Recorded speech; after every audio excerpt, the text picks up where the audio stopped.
News now from Manali. A 12-year-old girl, she sustained injuries after she fell when the harness rope snapped during a zipline ride there. The girl named Trisha, she's a resident of Maharashtra's Nagpur. She was visiting Manali with the family last week when this entire incident happened. In fact, according to officials, she was midway on the zipline when the harness rope it broke. She fell from around 30 feet height onto a gorge of boulders, and she has sustained serious injuries. This girl was immediately rushed to the nearby medical facility. From there, she was referred to Postgraduate Institute of Medical Education and Research in Chandigarh.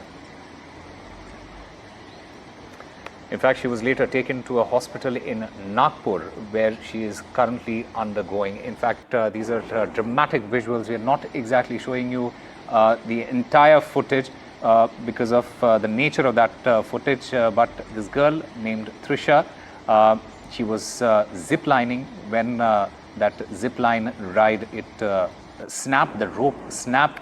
She fell from 30 feet onto the boulders, and she has sustained serious injuries. She is a resident of Maharashtra's Nagpur, and she was visiting Manali with her family. I'm currently joined by my colleague V.D. Sharma to get us more on this. V.D. Sharma, अभी लड़की की क्या हालत है और doctors अभी exactly क्या कह रहे हैं? देखिए सोमा, मैं आपको बताऊं, ये जो है मनाली की घटना है।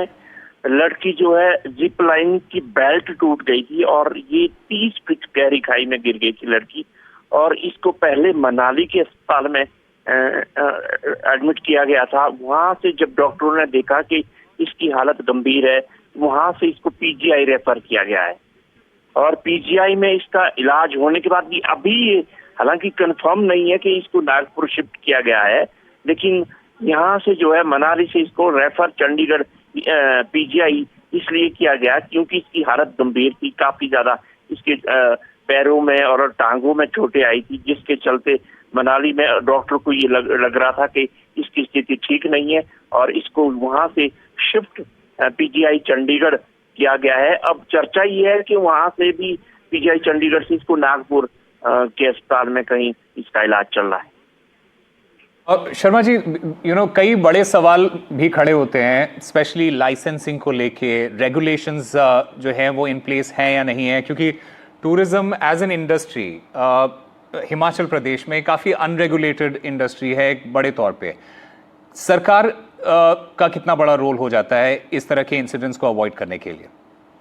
बिल्कुल सम्मा, मैं आपको बताऊं कि ये जो है ये जहां तक आप लाइसेंसिंग की बात कर रहे हैं, ये बिल्कुल सही बात है कि इस तरह की जो एक्टिविटीज है ये नॉन लाइसेंसिंग है, क्योंकि ऐसा उसमें प्रॉपर वो नहीं है कि जिस के चलते ये जिप लाइन इतना जो है इस तरह का मनाली में हमने भी पहली बार देखा कि इस तरह की घटना हुई और इस तरह की एक्टिविटी हो रही है। हालांकि इसको ये कहा जा रहा है कि टूरिज्म एक्टिविटी है, लेकिन इस तरह की घटना मनाली में पहली है और ये जो है लोकल लेवल पे इस तरह की एक्टिविटी हो रही थी। और हालांकि पुलिस के बड़े अधिकारियों से हमारी बात हुई है, उन्होंने ये जरूर कहा है कि इसमें जो विक्टिम का परिवार है, जो पीड़ित लड़की है, उन्होंने इसमें किसी तरह की पुलिस की कार्रवाई से इनकार कर दिया।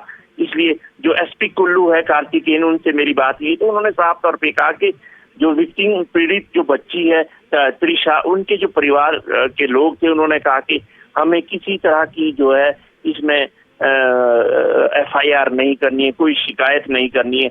उसके चलते उन्होंने कहा कि हम इस पर कोई एक्शन भी नहीं ले सकते। उन्होंने साफ तौर पे कहा कि हमें यहाँ से जो है अस्पताल भेजा जाए और शिफ्ट किया जाए, बस इतनी उन्होंने गुजारिश की। और ये बात सही है कि कानूनी तौर पर ऐसी एक्टिविटीज पे रोक लगनी चाहिए, प्रशासन को, सरकार को एक्शन लेना चाहिए ऐसे लोगों पे, क्योंकि इस तरह की लगातार जो अगर घटनाएं होगी उससे कहीं ना कहीं हिमाचल में टूरिज्म को नुकसान होगा या लॉ एंड ऑर्डर की स्थिति बिगड़ जाएगी, क्योंकि ऐसी घटनाएं जो है इलीगल तरीके से जो चल रही है वो बहुत दुर्भाग्यपूर्ण है।